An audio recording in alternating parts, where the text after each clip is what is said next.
हम लोग तो साथियों, मेरी तकलीफ का उन्वान है यौम मजदूर और बच्चे। फुटपाथ पे सो जाते हैं इकबाल बिछाकर, फुटपाथ पे सो जाते हैं इकबाल बिछाकर। मजदूर कभी नींद की गोली नहीं खाते, मजदूर कभी नींद की गोली नहीं खाते।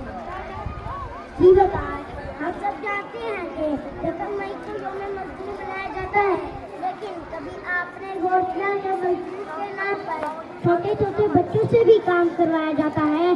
कभी किसी ने ये जानने की कोशिश की कि हमारे मुल्क में कितने ही बच्चे मेहनत मजदूरी करके अपनी जिंदगी गुजारते हैं? कितने ही फूल जैसे बच्चे हैं जिनके नाजुक हाथों में किताबों और खिलौनों के बजाय ईंटें और हथियार दे दिए जाते हैं?